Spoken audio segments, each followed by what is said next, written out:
continue its criminal prosecution of Kern Price for issues allegedly involving his wife's clients. Motions, I might add, that were passed unanimously by the LA City Councilman.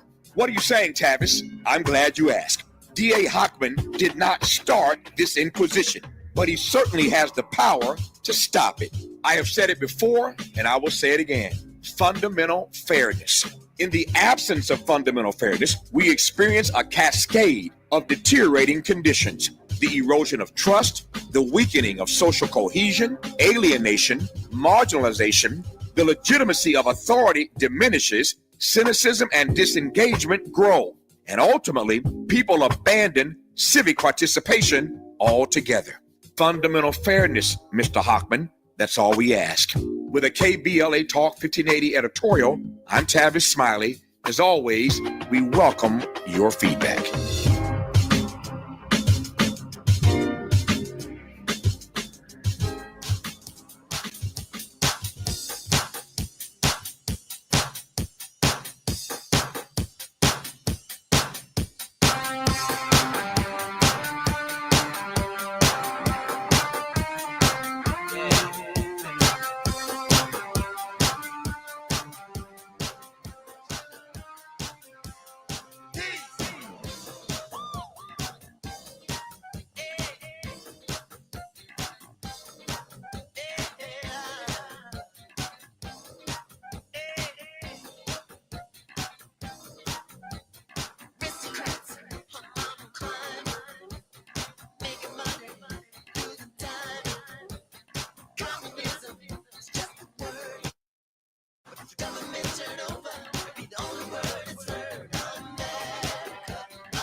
I'm Jesse Jackson Jr. Welcome to Wealthy Wednesdays on the Jesse Jackson Jr. Show. We have a magnificent show lined up for you today. My principal on Wednesdays, S. Todd Yeary, principal of the Yeary Firm, a Maryland-based litigation and government relations firm, and also serves as senior pastor of Douglas Memorial Community Church of Baltimore and affiliates. Dr. Yeary is also the former executive director of the Rainbow Push Coalition, the international human and civil rights organization founded by my father. And our very special guest is none other than Joey Jackson, who is a nationally recognized attorney who has more than 2 decades represented individuals and labor unions in state and federal court. Mr. Jackson and his associates have represented a diverse group of clients under the glare of cameras, as well as those who've never attracted public attention. He has built an outstanding career as a defense lawyer representing clients who have fallen into high-stakes personal and professional crises, as well as those who are average citizens in need of his fierce and benevolent counsel. Over the course of our time today, I am going to be sharing with you more and more about Joey Jackson's resume. Dr. Yeary, welcome forward to the Jesse Jackson Jr. Show. It's good to be with you, my brother. I'm excited about Joey Jackson. It's like we got the Jackson theme going. I like it. I like it. Attorney Yeary, welcome forward to the Jesse Jackson Jr. Show. And Joey Jackson, welcome forward to the Jesse Jackson Jr. Show. A pleasure and a privilege to be here. Appreciate you, your family, all you do, all you represent, and all you are. I am extremely excited, Dr. Yeary, that Joey has agreed to be on our program this afternoon. I sent to Joey a poem, not a poem, really an oration, a letter, an open letter. And I talked with my producer before the show. I said I was not going to call it a poem, from a young lady named Grayson Herbert. I know that Joey is not only a father, but a grandfather. And I wanted his thoughts on her oration called Respect. Many of our listeners called in yesterday overwhelmingly because this 11-year-old, they felt touched upon something that was particularly important. Joey, as a father and a grandfather, share with us your thoughts on young Grayson Herbert. Yeah, my thoughts are that what the world needs now is love, sweet love. We have, in many respects, fallen into an abyss. You know, there used to be a time, and you'd know this better so than anyone, given your background in politics and government and uplifting people and motivating and inspiring them, that the other party was not the enemy. They were just the other party. They had a different point of view, a different philosophy, a different worldview. And now, you know, the other person's the enemy. I think kindness is lost. Just by way of perspective, the open letter, whatever you'd like to frame it, the bottom line is it has a narrative, and the narrative speaks to just really the emptiness and the way that people relate to each other and interact with each other, and the fact that they're not kind to each other anymore. The fact that language is used that really is troubling language, and language that's not necessary. It speaks of people being demeaned, predicated upon how they appear, the hue of their skin. And so that's what I'm speaking about. And I just think we have to turn to a better place. We have to, I think, perhaps turn to the Bible and turn to God and look at his teachings and how things should be. And so it's troubling. It makes me cringe. I hate to put it and view it in a political context, and I'll stop. I won't go on and on. But I just think even what's happening at the federal level, I think things come and are emanated from the top. And when you just have extreme lawlessness, you have disrespect for due process. I can call you a criminal and ship you out without even you having as much as a hearing. I could disobey the Supreme Court. I could do things not by virtue of building bridges and roads and consensus as you used to do, but by, executive order. I could demonize people because they're immigrants who are allegedly criminals. Meanwhile, I could pardon people who attacked and rioted on the Capitol. We're living in the upside down. I could arrest judges because they don't share my view on immigration, just pulling them out of courthouses. I don't know where we are. We could take books away from schools because they don't espouse a view that we think should be espoused. We could, whitewash things that were history and say they have no historical context. I'm just really at a loss. I'm a hopeful person. I'm a positive person. And I think and I hope for better in the future. But I don't know that that's, I have not a lick of pessimism in me, but I just don't know that there's an immediate fix in the foreseeable future for what's going on. And it's really shameful. And finally, I think by writing this open letter, just really touched something that really all of us have control over. And it's not being exercised and used. That is humanity in the way that it should. So that is my long dissertation on the beautiful open letter that was written concerning kindness, concerning respect, and concerning having decency for your brothers and sisters that we run into every day. Joey, I very much appreciate that. One of the things that the young lady said in her interview yesterday, Dr. Yuri, was that they are listening. And I just don't remember at age 11 whether or not I was paying attention to the politics, paying attention to my social surroundings, the kind of opportunities post Brown versus the Board of Education and post the Civil Rights Movement during my formative years. It didn't have me reflecting upon the obvious: respect, care for your neighbor, listening. But an 11-year-old is receiving in today's environment a lot of information: cell phones, television, unlimited access to 24 hours of just vibration in the mind, in the thinking. And it's, quite frankly, an experience that is forcing many 11-year-olds to grow up fairly quickly. When we come forward, Reverend Yuri, I want you to opine on Grayson's letter. And then we have some more difficult legal questions that we'd like to ask Attorney Jackson regarding the attorney generals who came out today saying that more law firms need to step up, along with Letitia James, who will be one of our guests in the not too distant future, who've turned state rights on their head. They're using it to defend our rights in the Constitution. I'm Jesse Jackson Jr. When we come forward, our very special guest is Joey Jackson and Reverend S. Todd Yeary. It's afternoon drive time with Jesse Jackson Jr. Only on KBLA Talk 1580. If you missed our KBLA Talk 1580 Town Hall, the Altadena Eden Fire, 100 Days and Counting, you missed an evening of reverence, reflection, and reality. You got to live in the reality because this is it. Every day you wake up, is this my life? Don't stay in denial because yes, it is. Don't stay in bargaining where you're praying for a miracle and if it wouldn't have happened, then this is what I would have done. It did. Our panel participants kept it real.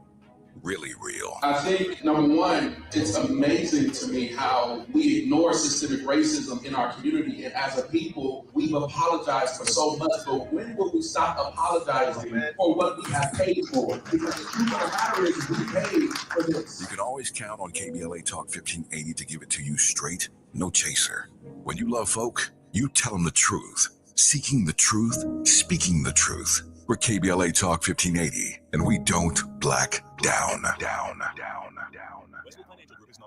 Chuck McDowell here. If you were misled or lied to in any way when buying a timeshare, right now is your wake-up call. With the tariffs, economy tanking, and inflation rising, you might need to ask yourself this question. Is owning a timeshare a good idea? With all the economic uncertainty, you need to protect yourself and your family. Don't look back and say, if I'd have only got rid of that stupid timeshare they lied to me about. It's time to stop thinking about canceling your timeshare and finally get rid of it and be smart with your money. At Wesley Financial Group, we've saved 48,000 families an average of $65,000 in lifetime payments. Give us a call. I guarantee if we take you as a client, we will cancel your timeshare permanently or you'll pay nothing. Call Wesley for your free timeshare exit kit. 800-954-3322. 800-954-3322. 800-954-3322.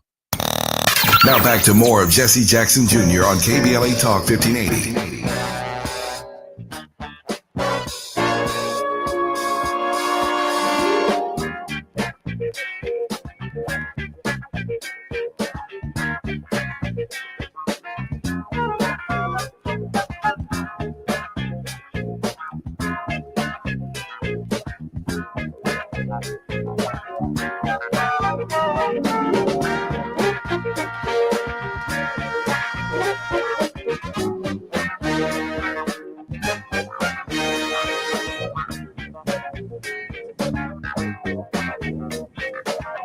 I'm Jesse Jackson Jr. Welcome forward to the Jesse Jackson Jr. Show. Before we came forward, I asked Reverend Attorney Dr. Yeary, both PhD, both minister, 1 foot in the pulpit and 1 foot in the courtroom every single day, to opine on the letter of Grayson Herbert, 11-year-old guest on our program yesterday, who as well brought her parents here. Joey may not be able to see this, but I have a picture with you and your lovely wife and your children. I think you're holding your grandchild, and I hope you get the video. Reverend Yeary, your thoughts on Grayson Herbert, and then I'd like to delve into some of the legal issues confronting the country. Well, the open letter is a powerful questioning of grown folks' integrity. I think what young Grayson is pointing out at the tender age of 11, it's the transitional age where the assumptions about life had been given to you, right? We kind of did what our parents told us. It's at that age that we begin to see this testing of the things that have been shared to determine whether or not they really have the value and the credibility that we've been led to believe. And so when Grayson is asking this question, where's empathy? Where's respect? It says that there's some dissonance between what we are saying and what we are showing. And so I think Grayson is really calling us to this harmony. That's what dissonance is. It's a lack of harmony between contrasting things. But there's an adage, an African adage that says we ought to see the music and hear the dance. And so when there's misalignment between what we are saying and what we are showing, then really, I think what Grayson is doing in a very mild and very sensitive way is calling us to challenge our own hypocrisy, because we are directing our children to do one thing while we're actually doing something else. And so I think it's an important time, and it informs, I think, some of the other conversations that we're going to have with Joy Jackson. He is such a profound legal analyst that a lot of what we're doing by way of legal action actually operates out of that tension that we hear in Grayson's open letter about what we're saying and what we're showing, which is why we have so much activity going on in the court system right now. Reverend Yuri, before I pivot to that conversation, and we're going to get right there, Joey, I wanted to ask you a question. What do we tell our kids? What do we tell our grandkids, particularly as Black men? Grayson was on here with her parents yesterday. They're obviously doing an extraordinary job with her at 11 years old, but it gives some idea that we really can't shield our children from what's going on. No, we cannot. I'll say something, I guess, which would be somewhat controversial. I don't care what people tell their kids. That's not really relevant in my mind. What's relevant is what we show them.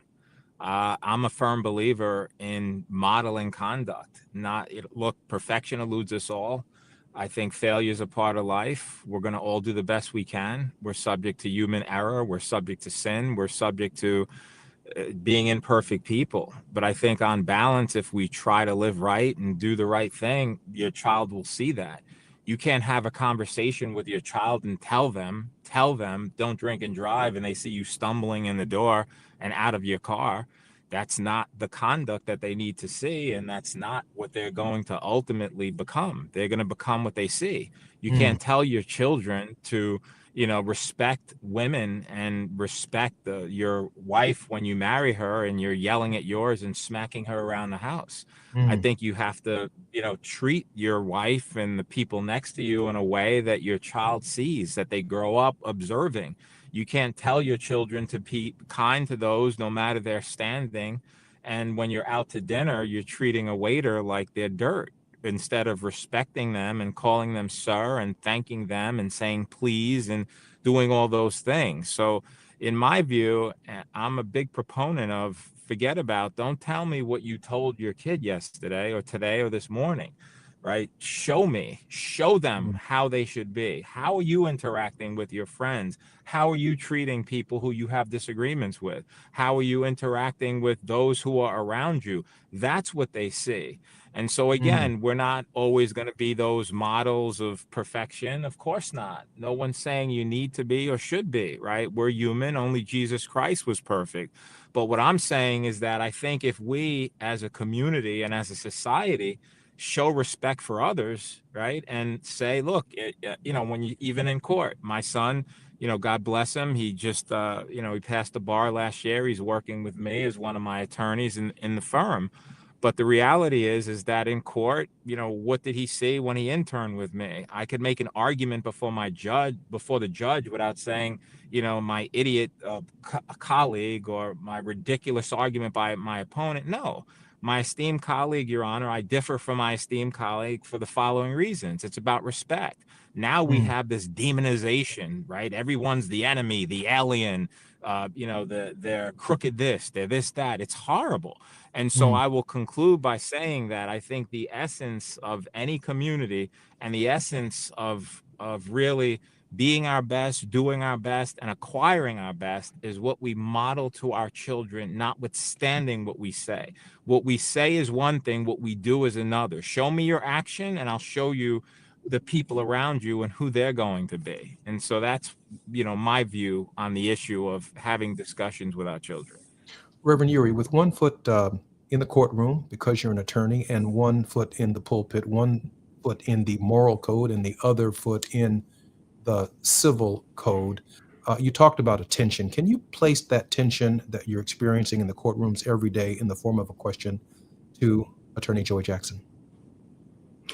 Well, sure. I think it's important that to what counsel just mentioned about the interaction within the system and the courtesies that are required, that sometimes there is this kind of a dissonance. We see it often in terms of how criminal defendants are actually treated, or the disparities in terms of how certain issues are resolved depending on the person of the one who's charged.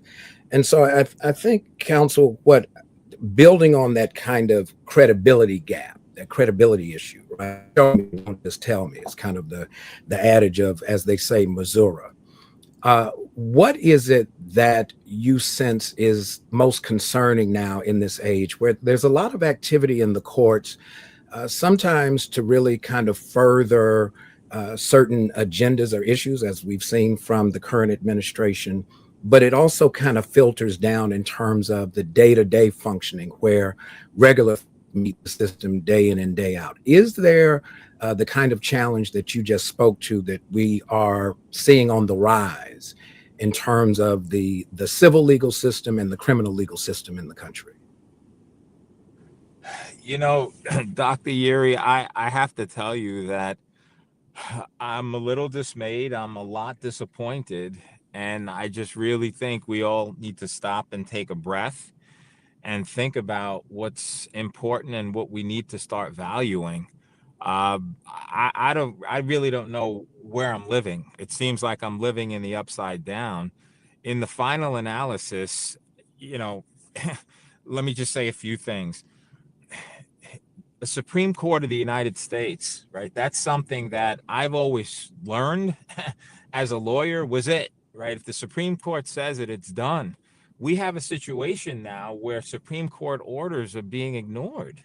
How do you operate in a system where Supreme Court orders are ignored? Now, listen, you both are brilliant men. I don't think that if I said facilitate, the return of someone, that there would be any dispute as to what that means.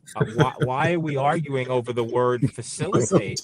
I mean, I don't understand it. And I'm referring, just for the guests and, you know, the knowledge of the guests, so we're all on the same page, relating to Mr. Abrego Garcia, who was just, you know, taken out of the country. And the Supreme Court ultimately said to the administration just to facilitate his return, and they basically said no. So to your question, Dr. Yeri, how do we deal in a situation where there's no respect for that? How do we deal in a situation where, immigrant or not, you're taken out of the country based upon me saying that you are a gang member without the requisite due process? And so everyone is clear with due process. All due process means is, hey, I'm being accused of something, I'm given notice of it, but I'm given an opportunity to be heard, to defend myself. I can just tell you, hey, you're a criminal, you're gone. There's no process. I just get rid of you on a whim. How do we get to a situation where we're just arresting judges because, you know, we want the immigrant and, you know, you let them leave through a back door?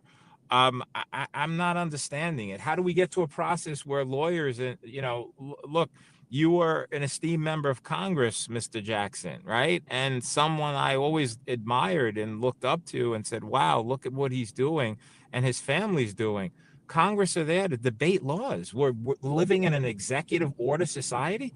This guy has signed over 140 executive orders. Biden signed 43, Obama signed 19, George Bush 1 and 2 signed 12 and 11 respectively. What am I referring to? I'm referring to a society where there's consensus, where we could debate, where we could disagree. It's left. And so finally, and I'll wrap this up by saying that, and how do we get to a situation, and I'll end in a courtroom, where a lawyer in the Department of Justice tells the judge the truth? Your Honor, I'll go back to Abrego Garcia, who was just taken out of the country. They said it was a mistake. Never mind, it's not a mistake because that hurts our legal position. The truth matters. And so the judge asks a question of counsel, and the lawyer from the Department of Justice essentially says, you know, Judge, it was a mistake. I don't know. I've asked my client, the government, to tell me, and they haven't. I'm not sure. You fire somebody for telling the truth? So again, you know, my dismay is just centered around everything that I've ever learned, everything that I've ever taught my son, everything that I have ever tried to impart with those who I'm blessed to mentor and uplift is being turned upside down, and it's being rewarded. So I don't understand what's happening. And I just think I have to kind of get a grip, whether this is the new reality or whether forces of good can really push back these forces that seem to be dark and disillusioned. Reverend Yuri, we have about 1 minute and 30 seconds for your response. Well, I mean, what counsel is talking about is we've now started dealing with obeying the law by kind of an oops standard. We accidentally deported this person who has status, and because he had status, we just happened to deport him back to the country that he was seeking from where he was seeking asylum. And now to facilitate, we don't really understand that word because it's a little too advanced for not only the executive, but for the executive's lawyers. I mean, we grew up understanding the word facilitate, right? Our parents didn't ever necessarily say, go facilitate this. They would say, go do this, go make this happen, and don't come back until it's done.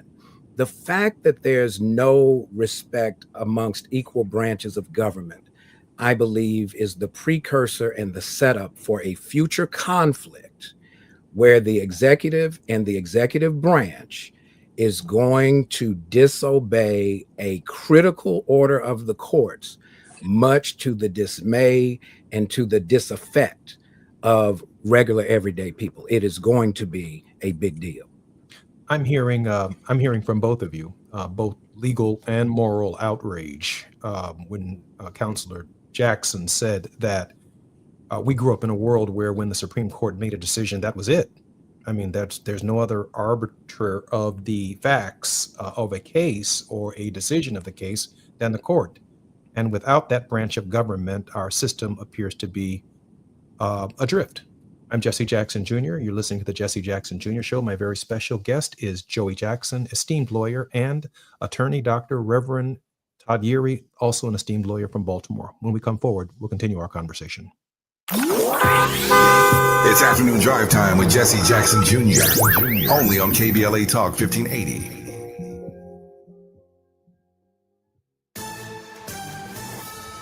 I'm Misty Jordan with 4 things you should know from BIN News. During a speech in Michigan, President Trump said his first 100 days in office have been the most successful of any administration ever. Today, former Vice President Kamala Harris will give her first major speech since losing her White House bid. Harris is expected to criticize President Trump's economic policies. Wegovy has helped many African Americans shed extra pounds. Now the weight loss drug will be more affordable. The company will collaborate with telehealth companies that provide compounded or off-brand drugs that act the same way as Wegovy click pens do, but it's cheaper. Starbucks opened its first 3D printed store in Brownsville, Texas. The store has no indoor seating. It focuses on pickup orders and drive-through customers. Starbucks recently doubled down on their DEI efforts. An award-winning rapper, Travis Scott, is 34 years old today. Get BIN News on demand 24/7 on the iHeartRadio app.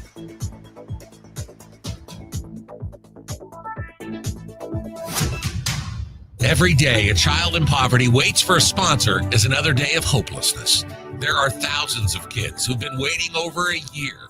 End their wait. Sponsor a child with compassion today. Just text the word radio to 83393. This is the KBLA Sports Minute with Ray Richardson.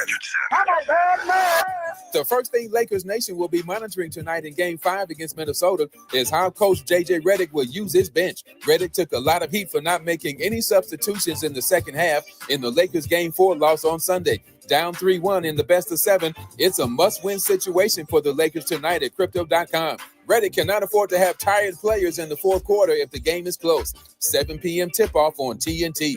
The NFL gave the Atlanta Falcons a $250,000 fine and a $100,000 fine to Falcons defensive coordinator Jeff Ulbrich in response to the prank phone call to Shedeur Sanders during the NFL draft. On day 2 of the draft, Ulbrich's son Jax got Sanders' phone number off his father's iPad. Jax called Sanders pretending he was New Orleans Saints general manager Mickey Loomis, telling Sanders the Saints were going to draft him. Sanders was not drafted until day 3 by Cleveland in the 5th round. No debates, no speculation, just the info you need. That's your KBLA Sports Minute. I'm Ray Richardson on KBLA Talk 1580.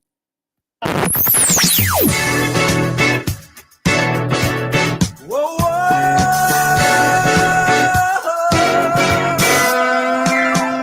This is KBLA Talk 1580. Talk radio. That's music to your ears.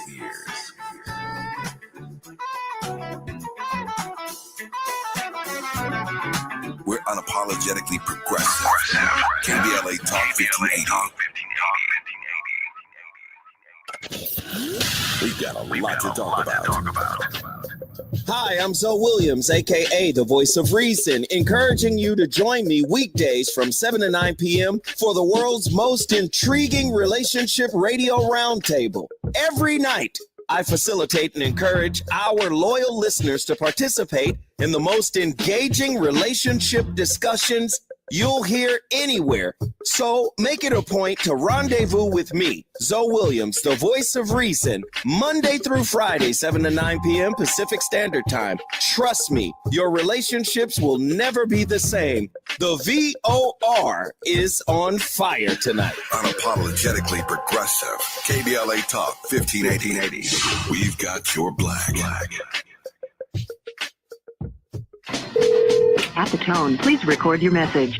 You ready? Drop it! Mr. Tavis Smiley, preach it. Thank you, man. Politics in this country is crazy. You put things in perspective that even I didn't. The right is playing fast and loose with facts and scapegoating everyone under the sun, especially black and brown people. As a white man, I do not agree with this, and I am on my black and brown brothers and sisters' side. Fight the good fight. You know that I am part of the resistance. Let's fight the power. Our freedom of speech is freedom of death. We got to fight the powers that be. KBLA Talk 1580. We've got your black.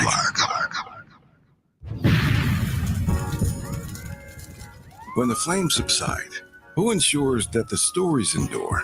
At KBLA Talk 1580, we're committed to preserving the voices that shape our community.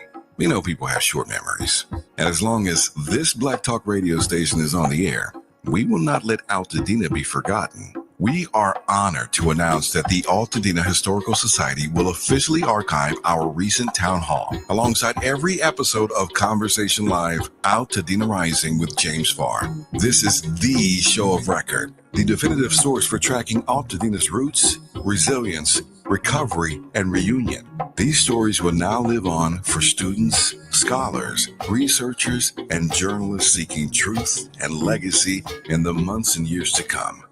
Because history isn't just made, it's honored, it's recorded, and it's passed forward. We're KBLA Talk 1580, and we've got your black.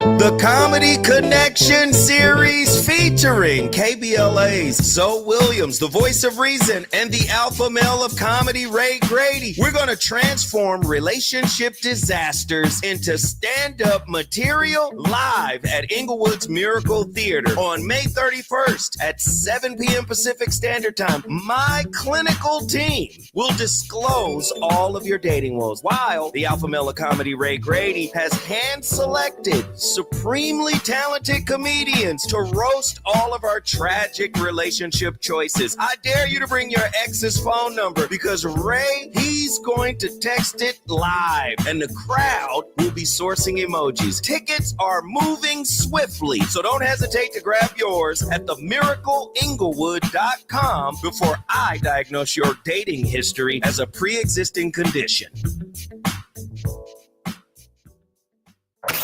You're listening to Jesse Jackson Jr. on KBLA Talk 1580.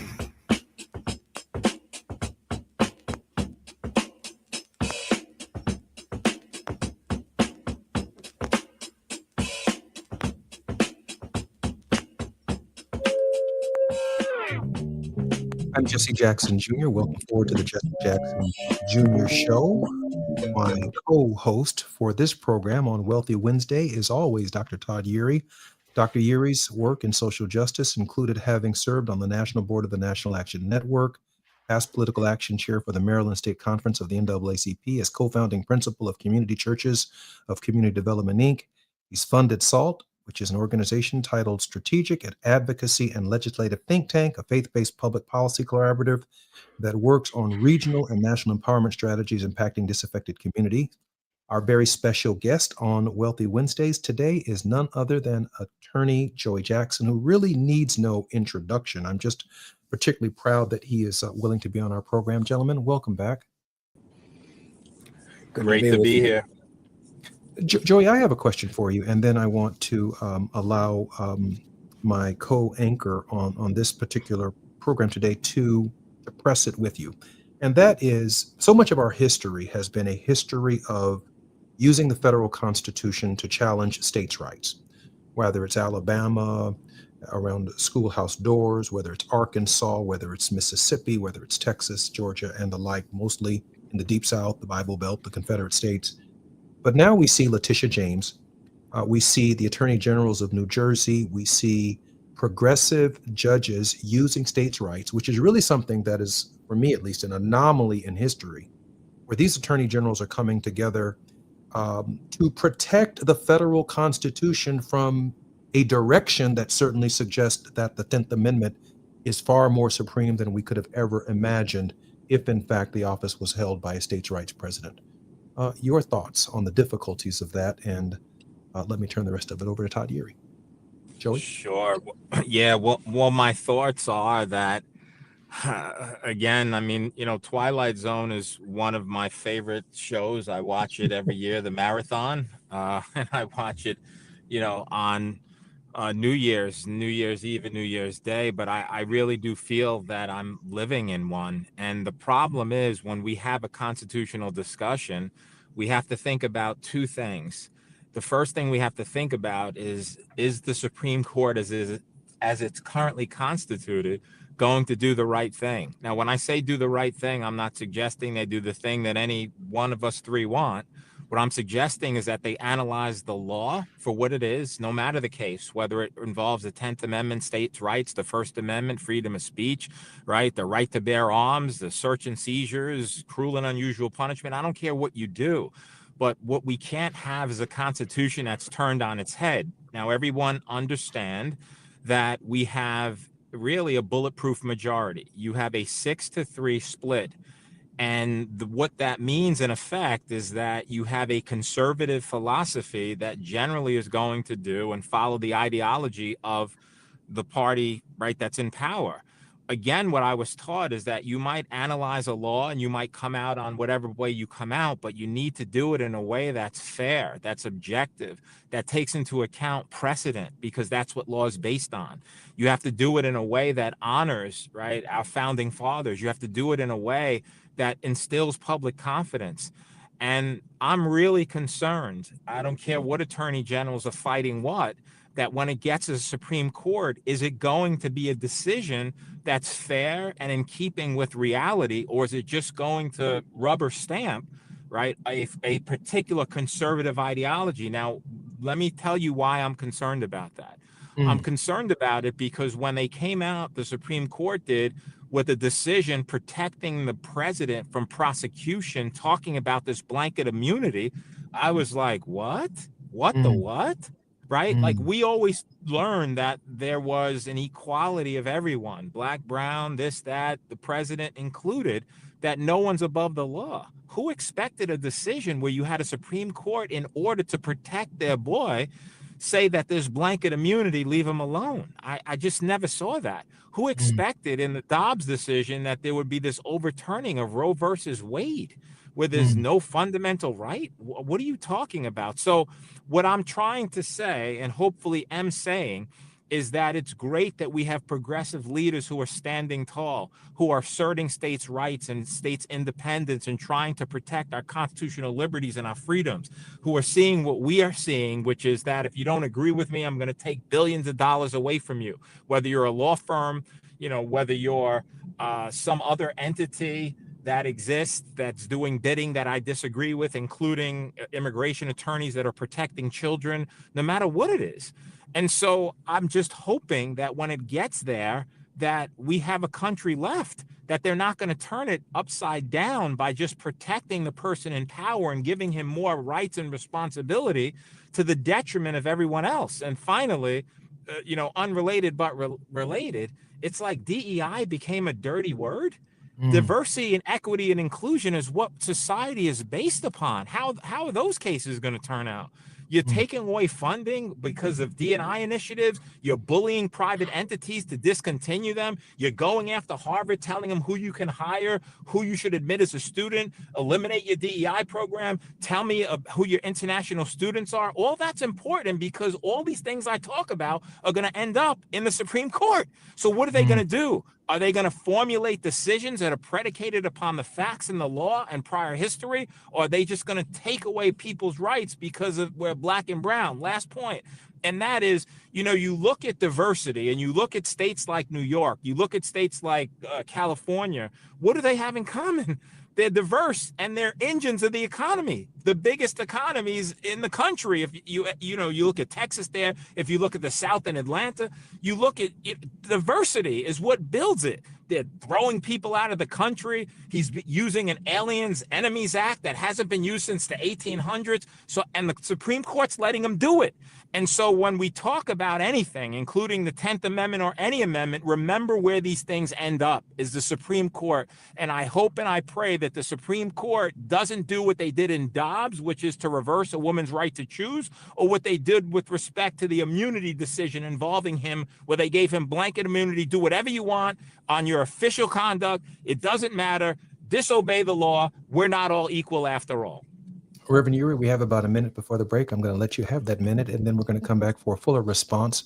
I do just want to add that this is another Jackson right here. That fire right there sounded like "Run, Joey, Run." Now, Reverend Uri.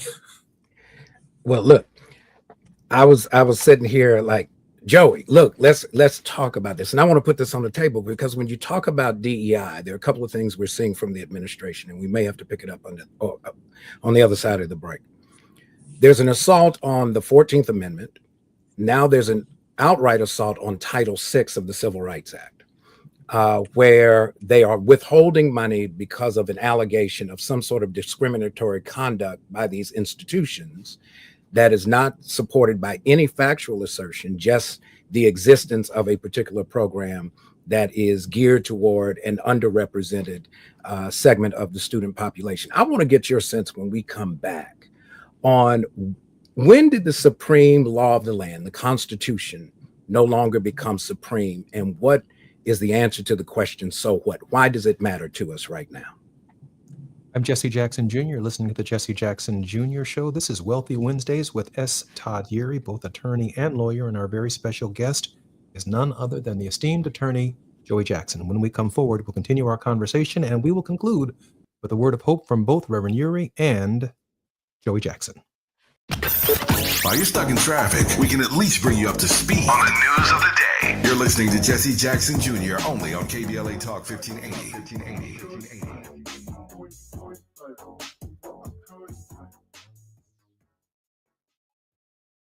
We asked seniors how to prevent Medicare scams. My best advice, if you get a phone call, do not talk to the person. These people are well trained. Don't talk to them. They don't know me. They're just trying to scam me. Don't be fooled. Hang up. Just hang up. Never give out your Medicare number. They're going to get your number to put in a false claim. If I get a call from someone, I don't pick up the phone. And should I pick up the phone and they ask for information, then I hang up. How do you detect Medicare fraud? Just like I check my credit card statements, I check my Medicare statements monthly. Scammers can get a hold of your number, order medical devices through your account, and you're not even going to know about it if you don't look at your statement. Check your statement every month. If you get your statement and you see something that you know you did not have done, you report it. Call your Senior Medicare Patrol. To report Medicare fraud, call the Senior Medicare Patrol at 855-613-7080. Pasadena City College is proud to support Conversation Live Altadena Rising with James Farr. For over 100 years, PCC has been a pillar of the community, and we're here for you as we work together to recover from the Eaton fire and rebuild Altadena's future. At PCC, we offer diverse career education programs that prepare you for in-demand jobs, fueling both today's recovery and tomorrow's growth. Whether you're starting a new career or advancing your skills, PCC gives you tools to build your future and your community. Pasadena City College, here for the Dena, here for you. Learn more at pccfordena.com.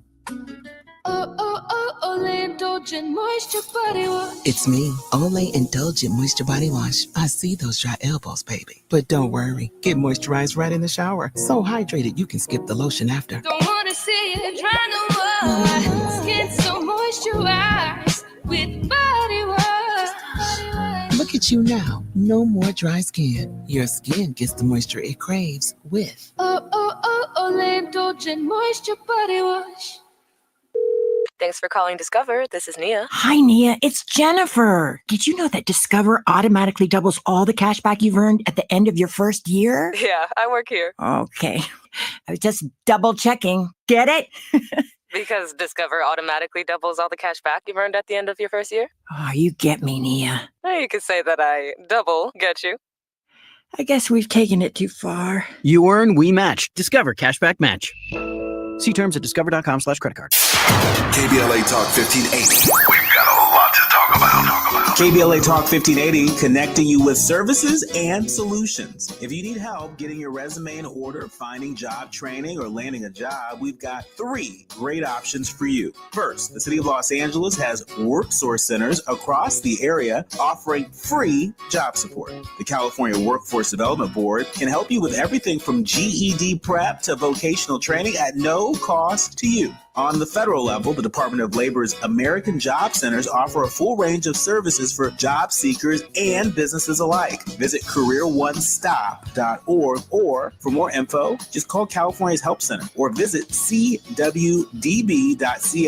or call 916-657-1440. For the City of Los Angeles programs, go to ewdd.lacity.gov or call 213-744-7300. All these services are free to help you get your next job. This is a community call to action from KBLA Talk 1580. My mom has decided to learn to paint, and she's good. My dad's now into creative cuisine, and I've already put on 6 pounds. Learning new things comes with age. My mom, she started forgetting my name and what we're talking about. Forgetting well-known things doesn't. Memory loss may be a sign of Alzheimer's disease. Early detection gives you and your loved one time to plan for the future. Learn the warning signs of Alzheimer's at 10signs.org.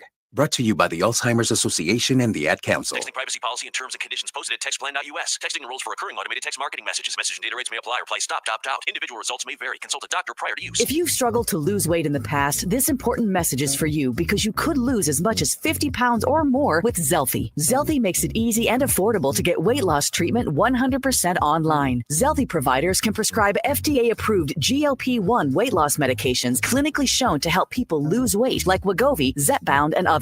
Plus, help get the medication covered by insurance so it's as little as $0 a month. The doctors are super helpful, and the meds have been a game changer. It's the first program I've had success with. Before Zelfie, I was unable to lose weight, even though I was eating healthy and exercising 6 days a week. Zelfie helped me not only lose weight, but I feel so much better. Text GOAL to 200-300 to get started today with Zelfie and see if weight loss medications like Wegovy or Zepbound are right for you. Don't wait. Text now for a link to your exclusive offer. Text GOAL to 200-300. That's GOAL to 200-300. GOAL to 200-300. Now back to more of Jesse Jackson Jr. on KBLA Talk 1580.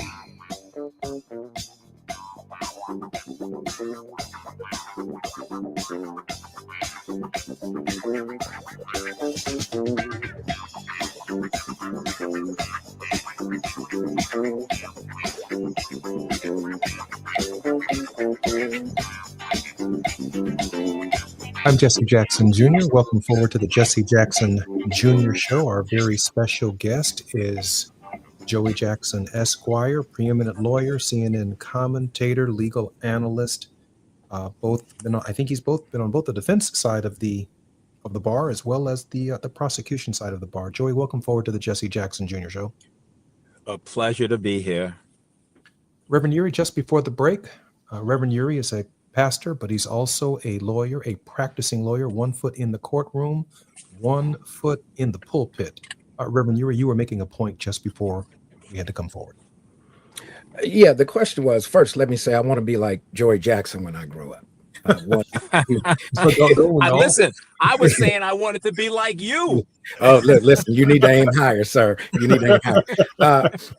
One, you represent the best of the character and capability of not just our community, but of goodwill, good faith people. And so I appreciate your work. In this moment, I've been wanting to pick your brain on these actions that have been taken by the administration, and they seem to be a bit targeted. One, to go after the 14th Amendment, which actually ascribes due process and equal protection of the federal Constitution to the states, and then Title VI, which adds a standard of disparate impact as an evaluation for how federal funds are used. You can't misapply federal funds on the basis of racial discrimination. This administration has been very intentional in the first 100 days, really kind of focusing on and seems to be targeting the viability of the 14th Amendment and the dismantling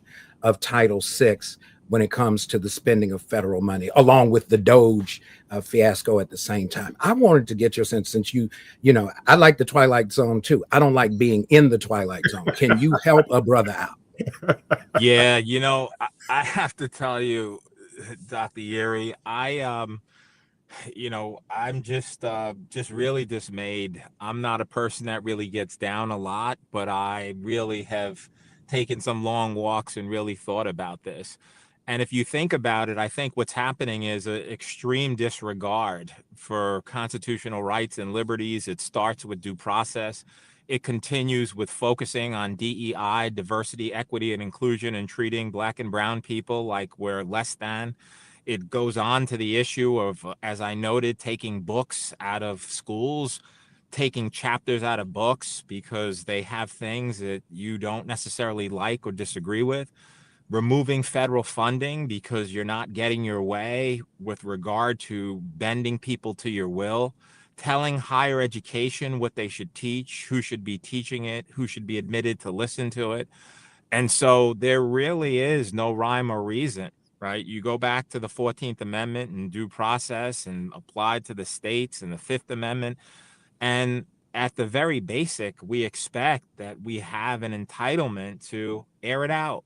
You and I might disagree, right? Myself and Brother Jackson might disagree. Myself and, you know, Dr. Reverend Yeri may disagree, but we have the ability to be heard. That's becoming non-existent. And what's more, just being allowed to happen. You've had, in order for this to get out from what it's under, you have to have a person who respects norms. There's not respect for that. You have to have a person who knows and understand that this is not a corporation where you do whatever you want and slash whatever you want. There's a process. It involves Congress. It involves consensus. It involves disagreement. There has to be a situation where, I don't know if anyone remembers or knows this, but George Washington, because of these, you know, kind of setting the standard, used executive orders 8 times in 8 years. Look it up, 8 times in 8 years. This man in the first 100 days has 143 executive orders. So no matter how you slice it and no matter what we talk about, we're seeing the erosion of constitutional liberties. We're seeing us come into a dictatorship. You're seeing people punished because of what they think and what they believe and who they are. You're seeing Black and brown people marginalized and being felt to be made as if we're less than. And you're seeing people, and I'll come full circle and I'll stop, regarding the issue of the open letter about respect. You're seeing people just outwardly disrespecting people. Go back to where you came from. Well, I come from here. Why don't you think I'm here? Because of the hue of my skin, because of the accent that I have. It starts from the top. And so when you have people at top who don't have any respect for that process, it bleeds down and it impairs us all.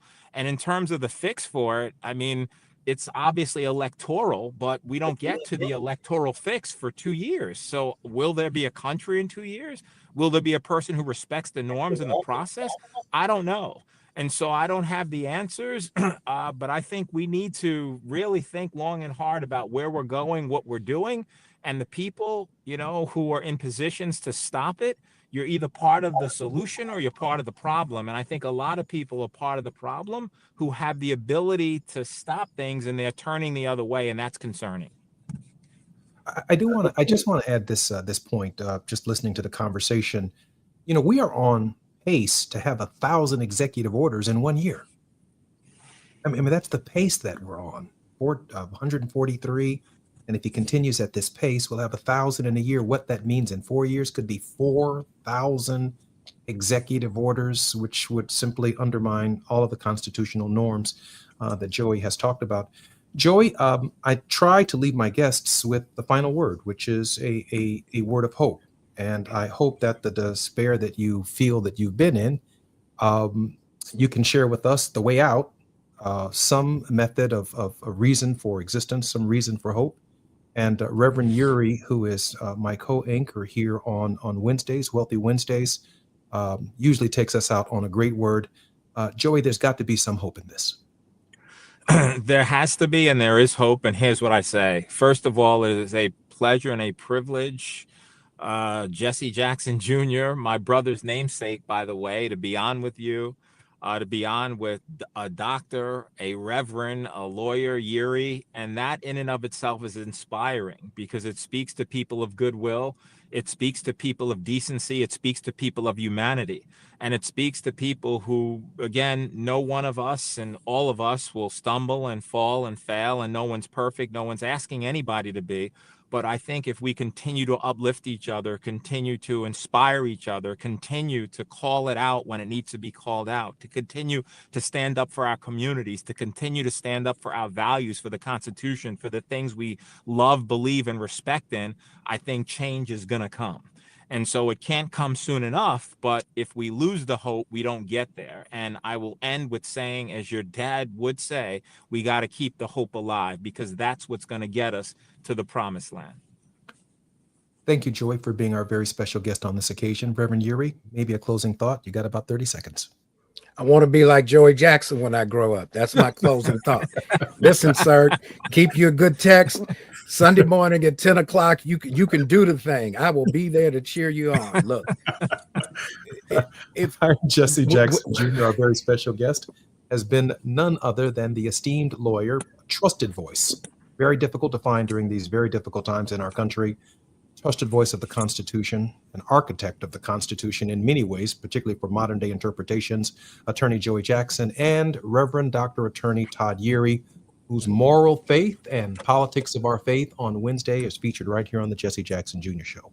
When we come forward, it will be next time. Thank you, Joey, and thank you, Reverend Yuri. I'm Misty Jordan with 4 things you